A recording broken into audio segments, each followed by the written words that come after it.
Imagine you're the on-call SRE, and your monitoring system just triggered an alert. Before diving into dashboards, close your eyes for a moment and feel the potential impact on your users. That slight pit in your stomach. That's your intuition. Welcome back to UnStruct.AI.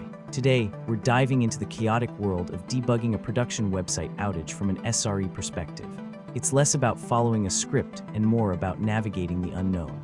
With me are Jordan Singh, a research scientist specializing in distributed systems, and Alex Chen, a seasoned SRE and industry expert. Jordan, Alex, thanks for being here. Thanks, Sam. Always a pleasure. Happy to be here, Sam. Let's get to the trenches. Alex, let's say my site is down.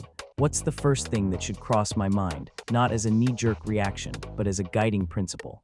It's tempting to jump into the code, but resist that. The first principle is, what's the user impact? Is it a global outage, a regional degradation, or a specific user segment? Triage needs context. Impact assessment first, got it. Jordan, from a research perspective, how does that initial assessment tie into broader SRE principles? It aligns with the hypothetico-deductive method. You start with a problem report, then gather telemetry and logs to understand the system state. The user impact is your initial observation. So telemetry, what are we looking for, Alex? If the site's completely down, where do we even begin? Start with your red metrics: error rate, latency, traffic. Are requests even reaching your servers? Check load balancer health. Are your servers overwhelmed? CPU, memory, disk I/O, are they saturated? Quick graphs can tell you a lot. Okay, I'm staring at a graph showing a massive spike in 502 errors. What's my next question? Now you start dividing and conquering. Isolate the failing component. Is it the front end, the back end, the database? Start at the edge and work your way inward. Check dependencies. Exactly, and this is where tracing becomes invaluable. Tools like Dapper let you follow a request through the entire stack. Look for bottlenecks, slow queries, or failing RPC calls. Let's say I find a specific service is throwing errors, but the logs are sparse. What's the SRE move? Increase logging verbosity dynamically without restarting the process.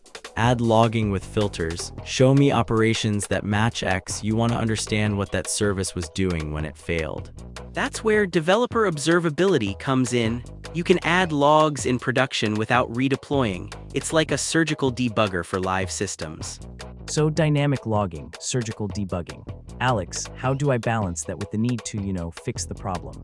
Mitigation first, stop the bleeding. Can you divert traffic, scale up resources, or roll back a recent change? Get the service working acceptably, then dig into the root cause. Okay, mitigation in place. Now, what if the root cause points to a recent code deployment? What then?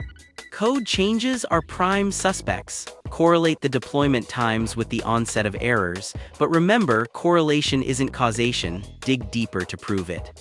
That's when you want to send test queries to those backend servers to see what responses they return and examine their exported metrics.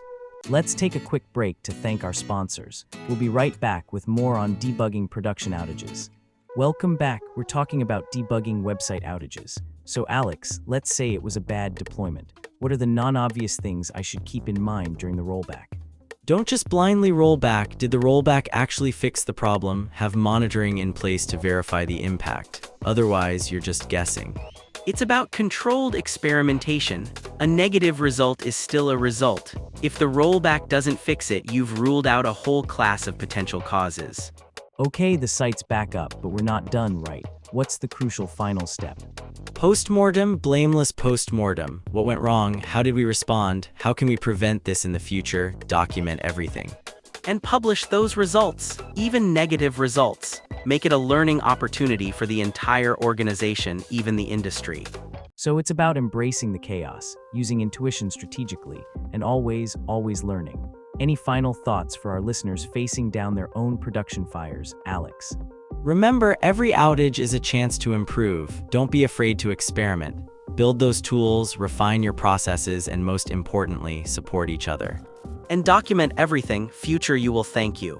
Alex, Jordan, thanks for sharing your insights.